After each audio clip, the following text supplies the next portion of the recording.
Alright, so this is going to be the third installment of the Suited Shootists video series. We're kind of doing a little bit of a Suited Shootist after dark. I just got back from an event at our dance studio. So I figured now is a good time as any to film the video. And forgive me for my voice. I am fighting a mother of a sinus infection, and so I figure the best way to fix it is to make my blood antiseptic, and so I'm working on some Evan Williams single barrel to do just that. Anyways, as kind of a pro tip, separate and aside from the main focus of the video, if you are ever in a situation that calls for you to wear a bow tie, always, and I mean always, opt for the self-tied bow tie. There are very few absolutes in this life. One of them is pre-tied bow ties are for children. Because it's just an amateur move. They're not that hard to learn how to tie, and it's a very minor little step that can kind of class up your whole game. Because at the end of the night, you get to do something like this, and it looks all sorts of cool, and it just kind of lets everybody know that you know what's up. Because if you're in this same circumstance and you've got a fully tied bow tie hanging off one side of your neck, you look like a 16-year-old that's trying to get laid at prom. So don't do it. Excuse me. But again, that is kind of separate and aside from what I wanted to talk about tonight. And that is, before I went to the video format, I had run kind of an informal poll on my my Facebook page, and I wanted to get some people's feedback as to some content that they wanted to see, one of which was budget EDC options. And I figured that's a good a place as any, and let's be honest, you are not a firearms-oriented YouTube channel unless you do a top 5 list of some kind. So I figure I might as well do your top 5 budget carry options. And first and foremost on that list, number 1, if you are not going to carry anything else and you are just strapped for cash, the number 1 thing on that list should be medical in some form or fashion. This is a cat tourniquet that lives in my back pocket, and regardless of what I'm wearing or where I'm going, this is always there. Because let's be honest, the likelihood that you're going to encounter a situation that requires a medical response is dramatically higher than any kind of forceful response, deadly force or otherwise. So if you take this shit any kind of serious, you should be carrying medical in some form or fashion.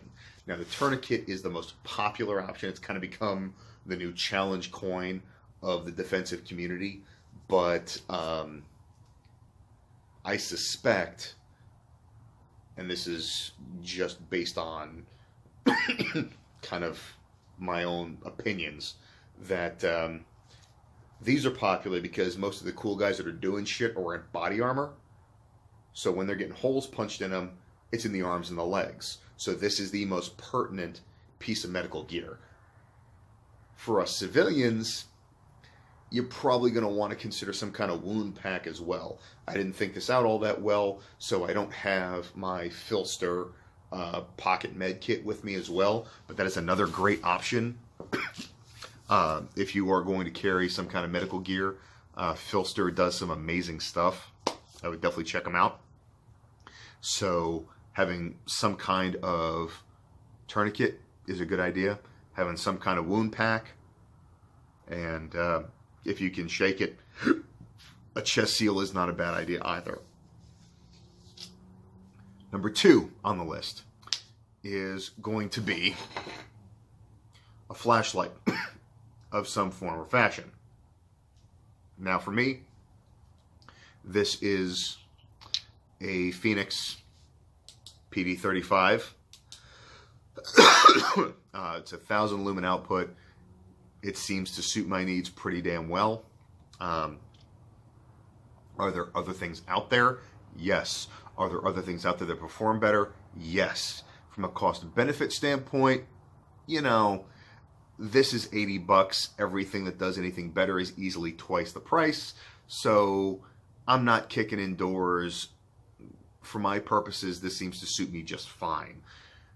The only instance that I ever found myself in something resembling, basically the one time that I got anywhere close to getting mugged in my life was when I was living in New Orleans, and a friend of mine and I were walking down Maple Street, which is one of the main drags where all the drunk college kids kind of travel between the bars and the campus of Tulane University. So a buddy of mine and I were walking back to campus, and somebody off of one of the side streets tried to get my attention. So luck would have it, earlier that day, we had been at one of the gun shows. So I had this shitty little Chinesium weapons light that my college self thought was a worthwhile purchase. Just happened to be in my pocket. It wasn't even attached to a pistol at that point. I just had it with me. So, dude off a side street starts off with the words that you never want to hear a sentence start off with, which is, "Let me talk to you for a second." So I just pulled this thing out of my pocket, I lit him up, and I may as well have been pointing a howitzer at him for how quickly his hands shot up. So he starts trying to explain, pulling his shirt up, showing that he doesn't have any weapons on him, trying to explain to me that he needs money for the bus and whatnot. But the fact that I simply had a light on me is what was able to de-escalate that whole circumstance. And at that time, I had no other tools on me of any kind. So, luckily, that was enough. Excuse me. I'm not suggesting that you should only carry a light, but it's definitely a good idea. So, I'm not suggesting you should only carry a light, but it's definitely a good idea to carry a light of some kind. So, number 1, medical. Number 2, flashlight. Number 3, some form of less lethal force. Now, provided, obviously, that it is legal in your jurisdiction.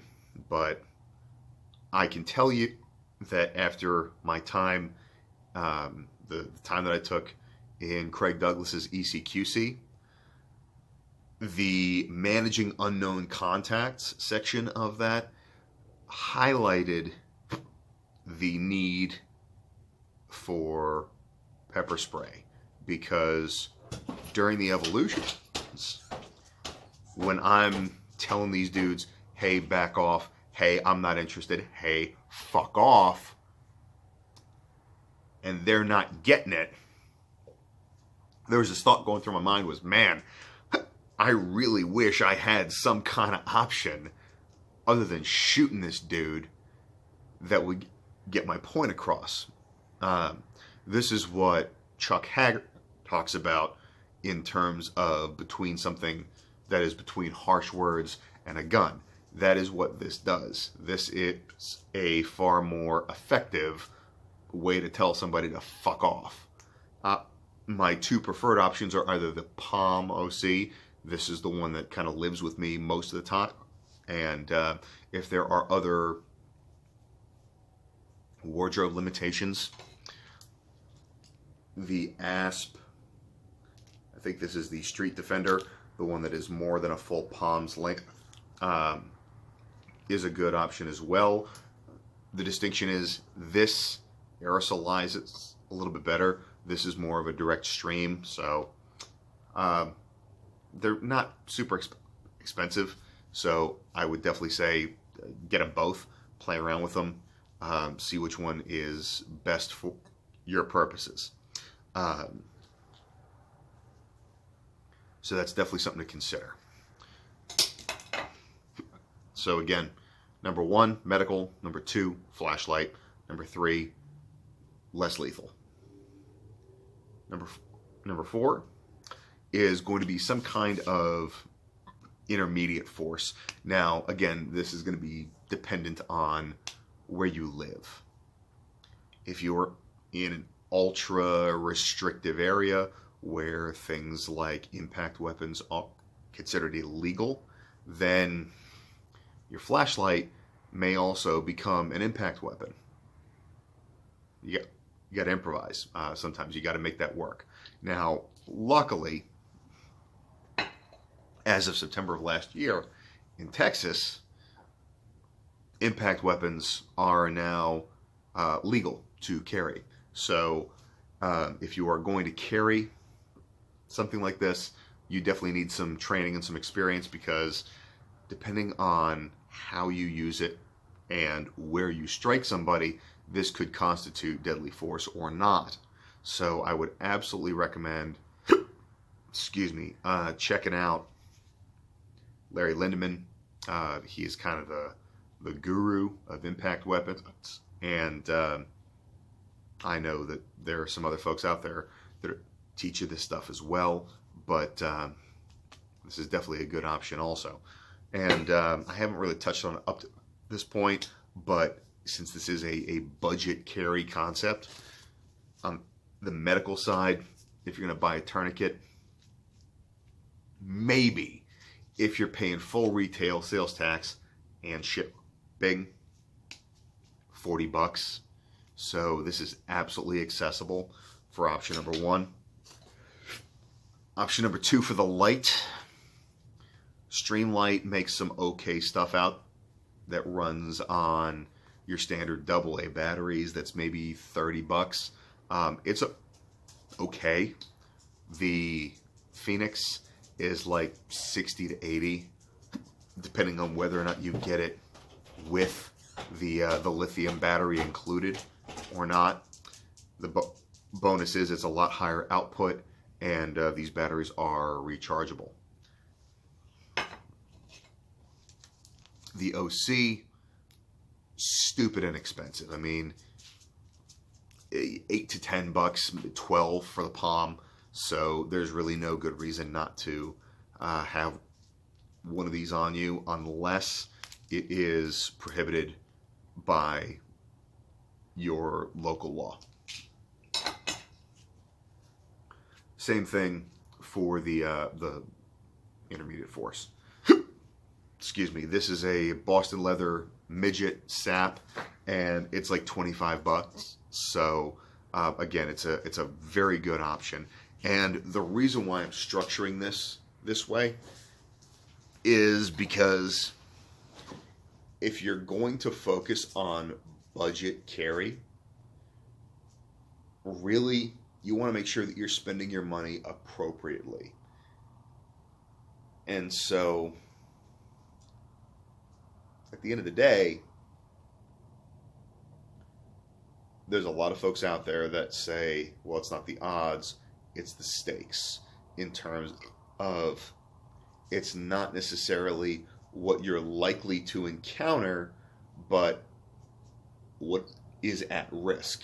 And that is for the folks that are inclined to try and dismiss the idea of carrying a firearm because, oh, the likelihood that I'm going to need it is X, Y, or Z, which is true to a degree.